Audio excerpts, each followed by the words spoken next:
श्री गणेशाय नमः। हे सगुण रूपधारी रुक्मिणी के पति, चंद्रभागा के तट पर विहार करने वाले, संत को वरदान देने वाले, पतित पावन दयानिधि, शंकर धनुष धारण करने वाले भगवान, जब तक छोटे लोग नहीं रहेंगे तब तक बड़े का बड़प्पन कैसे सिद्ध होगा। पतित नहीं होंगे तो आपको पतित पावन बिरुद कहाँ से प्राप्त होगा। ये आप मत भूलिए कि हम पतित हैं, इसलिए आपको पतित पावन बिरुदावली है। पारस लोहे को सोना बनाता है, इसलिए भूमि पर उसका महत्व है। छोटे झरने को अपने प्रवाह में सम्मिलित कर लेती है, इसलिए गोदावरी को तीर्थ कहा जाता है। अपने मन में यह सब विचार करके, हे भगवान, हे माधव, डूबते हुए दासगण को सहारा दीजिए, उसे कहीं डूबने न दो। अस्तु। गोविंद बाबा टाकेकर नाम के बड़े कीर्तनकार उस समय शेगांव में आए। शेगांव में वर्तमान मंदिर के पूर्व दक्षिण कोने में एक प्राचीन शिव मंदिर था, जिसका जीर्णोद्धार मोटे नामक साहूकार ने किया था। आधुनिक लोग मोटर क्लब, साइकिल आदि के लिए धन खर्चा करते थे। मंदिर जीर्णोद्धार आदि का उन्हें कोई लगन नहीं रहती। ये मोटे साहूकार इस पंक्ति के नहीं थे, बड़े भाविक थे और उन्होंने शिव मंदिर का जीर्णोद्धार किया था। इसलिए इस शिव मंदिर को मोटे मंदिर की ही लोग कहते थे। अब आगे क्या हुआ सुनिए। इस मोटे मंदिर में टाकड़ीकर उतरे और उनका घोड़ा मंदिर के सामने की जगह में बांध दिया। घोड़ा बड़ा उपद्रवी था, किसको भी दुतलियां झाड़ता था। अगर कोई सामने से आता तो श्वान के समान मुंह से काटता था। बार बार रस्सियां तोड़ डालता था, एक क्षण भर भी शांत नहीं रहता था। कभी कभी रस्सी तुड़वाकर जंगल में भाग जाता था। रात दिन हीनता का रहता था। ऐसी उनके अनेक उपाधियाँ उसमें थी, इसलिए उसे बांधने को लोखंडी संकलें थी। ये संकलें टालती थी।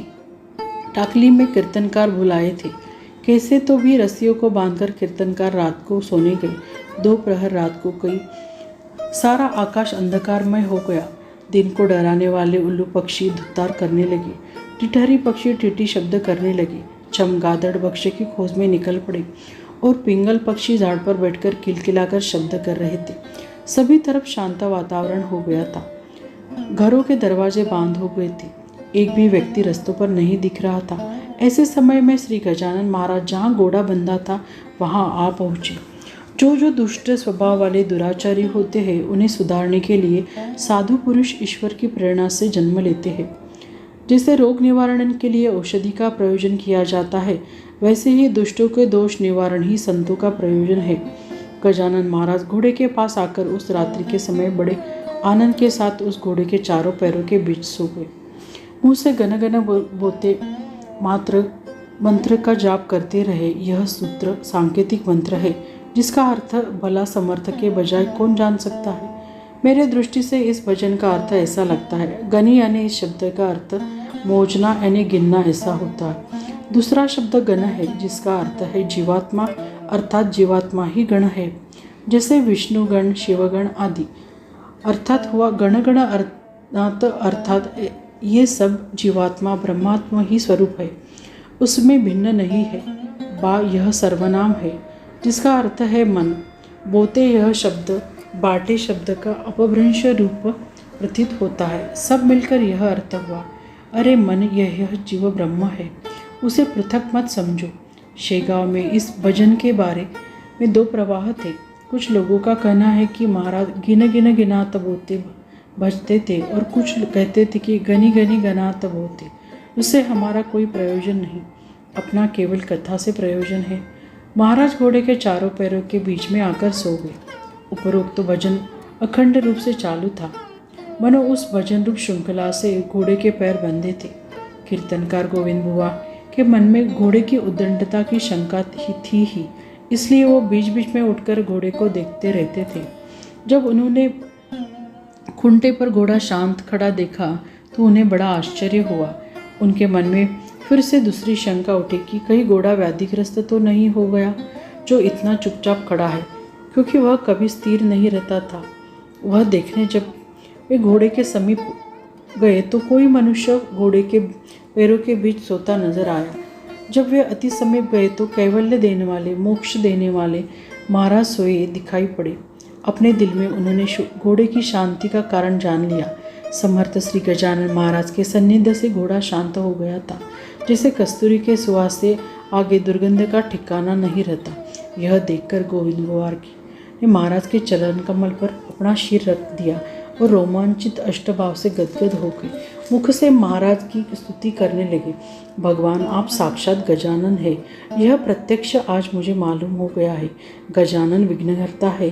भगवान, इस घोड़ी सब डरते थे, उसकी उदंडता शमन करने के लिए आप आए हैं। यह बड़ा उद्दंड है, चलते चलते उछलते पड़ता रहता है, हर क्षण पिछली दुतली झड़ते रहता है। उसकी इस उदंडता से व्यस्त होकर मैं इसे बेचने गया, लेकिन कोई लेने को तैयार नहीं हुआ। इतना ही नहीं, मैं इसे बिना मूल्य देने को तैयार था, तो भी कोई इसे लेने को तैयार नहीं हुआ। इस दुष्ट जीवन पर आपने दया की, यह बड़ा अच्छा हुआ। हम जैसे कीर्तनकारों को घोड़ा गरीब होना चाहिए, जैसे गडारिये के घर वाक का उपयोग नहीं। इस प्रकार वह घोड़ा एकदम शांत गरीब हो गया, क्योंकि जड़ जीवों को उद्धार करने की स्वामी का अवतार है। महाराज घोड़े से बोले, अरे भाई, अब तुम बिल्कुल उदंडता न करना। तुम भगवान शंकर के सामने हो, सो उनके वहाँ नंदी के सामने सरल हो जाओ।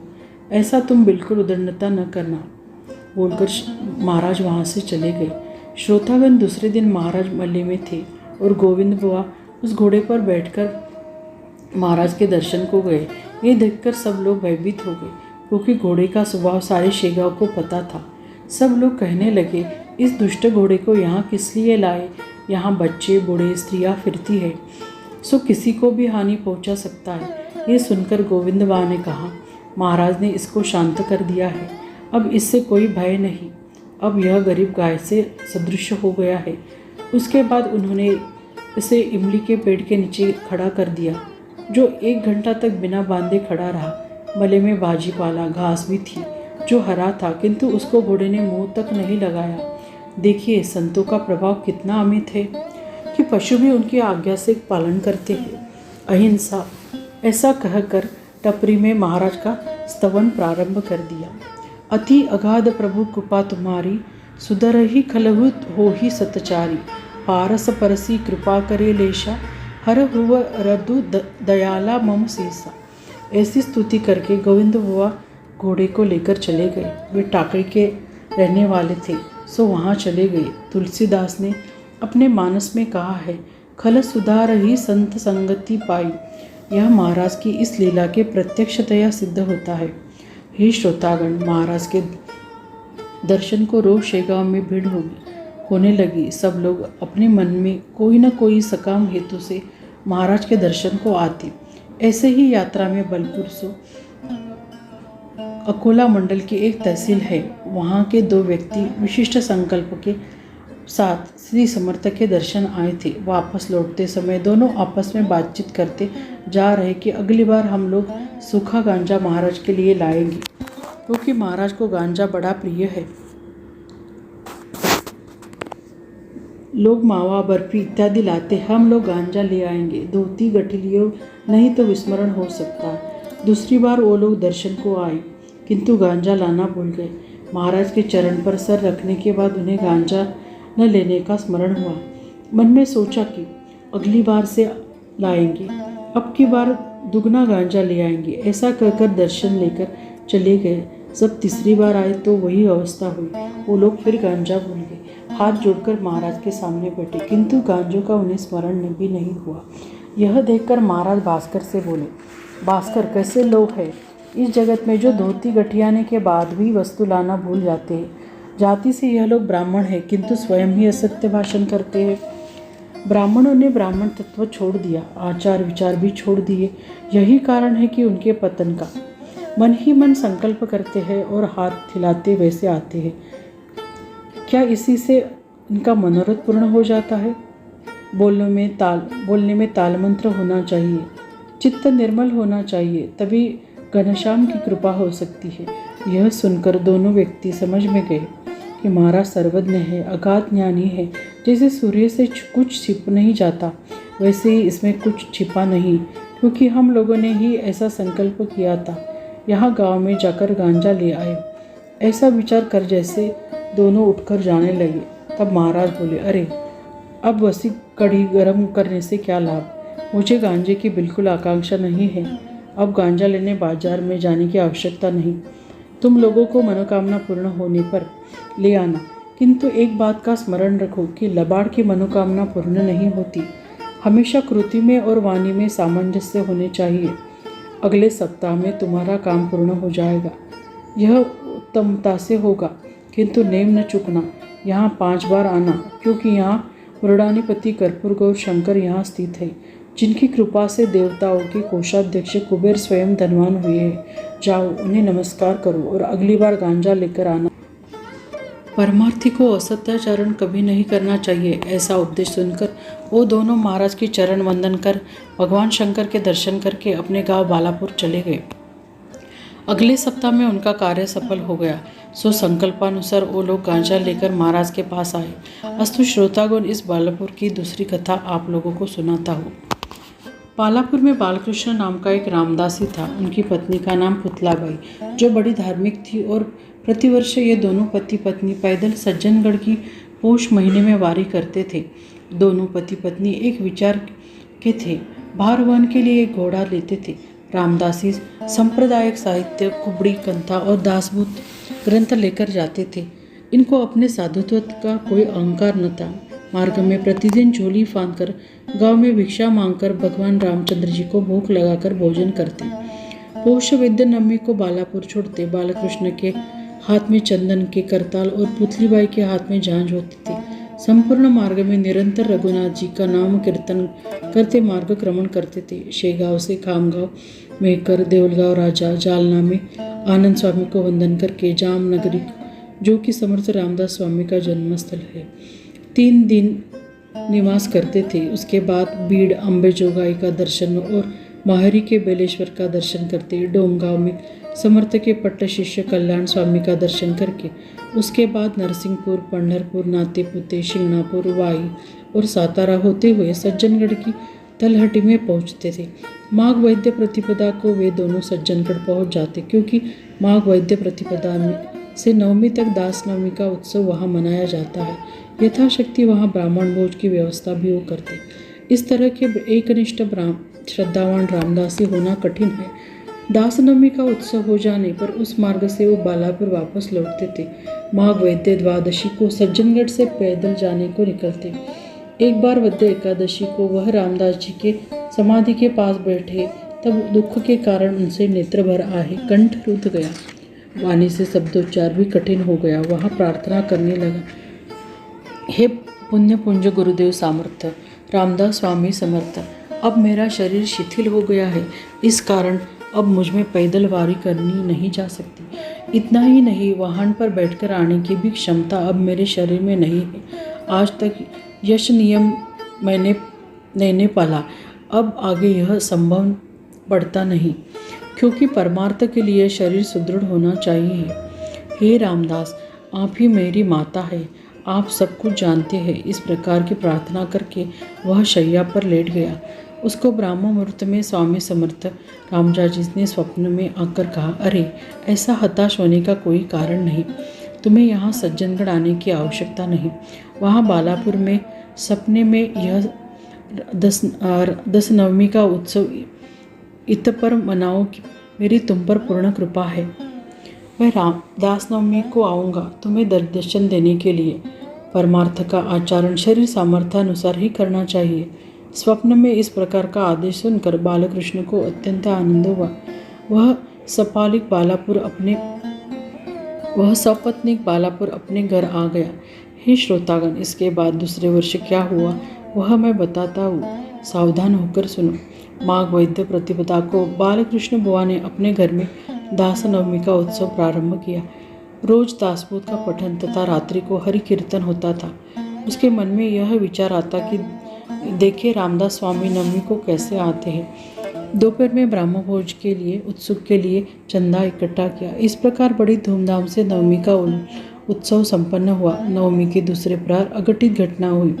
साक्षात्कारी श्री गजानन महाराज दोपहर में नवमी को बालकृष्ण के द्वार पर खड़े हो गए। अंदर भगवान रामचंद्र का अभिषेक किया जा रहा था। सब लोग विस्मित होकर बालकृष्ण को कहने लगे, आपके यहाँ दास नवमी को गजानन द्वार पर उपस्थित है।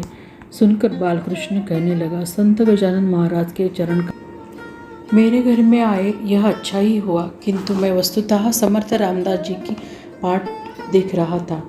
उन्होंने स्वप्न में वचन दिया था कि मैं दास नवमी को जरूर आऊँगा। वह सत्य है। कैसा हो सकता? इधर स्वामी गजानन दरवाजे पर खड़े होकर जय जय रघुवीर समर्थ का घोष करने लगे और गौतम ऋषि की पत्नी आल्याद्वार का प्रसंग श्लोक में उच्चारण करने लगी। जिन चरण के स्पर्श से शीला नारी वही दिव्य श्री राघव महिमा अमित जानिन सकर रवि कव्य। यह समर्थ वाक्य सुनकर बालक कृष्ण द्वार पर आए तो वहाँ दिगंबर श्री गजानन महाराज खड़े थे। वह उसको नमस्कार करने गए तो हाथ में कुबड़ी, मस्तक पर त्रिपुंड दिखा और गोपी चंद के मस्तक पर जटा संभार जो पीठ पर लटके रहा था। कषाय वस्त्र का लंगोटी पहने हुए रामदास स्वामी दिखाई पड़े, जो दर्शन देकर बालकृष्ण के नेत्रों से आनंदाश्रु बहने लगे। फिर ऊपर निगाह करे देखा तो गजानन महाराज खड़े हैं, जिसके मस्तक पर न तो जटा थी न तो त्रिपुंड न कुपड़ी। सो देखकर वह पुनः निराश हो गए। दूसरे क्षण पुनः समर्थ रामदास दिखाई पड़े। फिर सूक्ष्मता से निरीक्षण करने पर श्री गजानन ऐसा चलचित्रवत दृश्य देखकर वह भ्रांत सा हो गया। समस्या का हाल नहीं लग रहा था। यह देखकर श्री गजानन महाराज बोले, अरे इस तरह क्यों चौंधिया रहे हो? मैं ही तुम्हारा समर्थ हूँ। पीछे मैं सज्जनगढ़ पे था, अब यह शेगांव के मले में आ रहा हूँ। तुमको सज्जनगढ़ पर मैंने वचन दिया था, दास नवमी को उसे पूरा करने के हेतु आया हूँ। सब शंका छोड़ दो, मैं ही रामदास हूँ। तुम केवल बाह्य शरीर को महत्व देते हो और उसके अंतर्गत आत्मा का विस्मरण करते हो। क्या यह ठीक है? गीता में श्री कृष्ण ने श्लोक पढ़ा है, वासासी जीर्णानी, उसका विचार करो। चलो मुझे पीठे पर बैठाओ। ऐसा कहकर बालकृष्ण का हाथ पकड़कर घर में आए श्री समर्थ गजानन महाराज के आने की वार्ता फैल गई। सो सब लोग दर्शन के लिए दौड़ने लगे। रामदासी सब दिन भर विचार करते रहे। रात में तीसरे प्रहर में स्वप्न पड़ा कि समर्थ रामदास कह रहे हैं, अरे गजानन, मेरा ही रूप है जो आजकल बरार में है। शंका मत करो, क्योंकि संशयात्मा विनश्यन्ति। गजानन का पूजन करो। यह स्वप्न देखकर बालकृष्ण बड़ा संतुष्ट हुए। उसने गजानन महाराज के चरण कमलों पर अपना सीना रखा। हे भगवान, आपकी लीला मैं समझ नहीं सकता। आपके स्वप्न में मेरी शंका का निवारण किया, जिससे मेरी नवमी सार्थक हो गई और मैं कृतार्थ हो गया। अब कृपालु कुछ दिन बालापुर में रही है, जिस पर महाराज ने उत्तर दिया कि कुछ दिनों के बाद मैं बालापुर आऊँगा, तब रहूँगा। इसके बाद भोजन करके वे निकल गए, किंतु रास्ते में किसी को जाते हुए नजर नहीं आए। क्षण भर में वे शेगांव में पहुँच गए। यह कथा है कि उनके समर्थावतार होने का प्रमाण है। यह श्री गजानन विजय ग्रंथ श्रोतागणों को सुख देने वाला हो, ऐसी दागसगणों की इच्छा है। शुभम भवतु। श्री हरिहरार्पणमस्तु। इति श्री गजानन विजय ग्रंथस्य नवमोऽध्याय समाप्त। जय गणेशाय नमः। श्री गजाननाय नमः।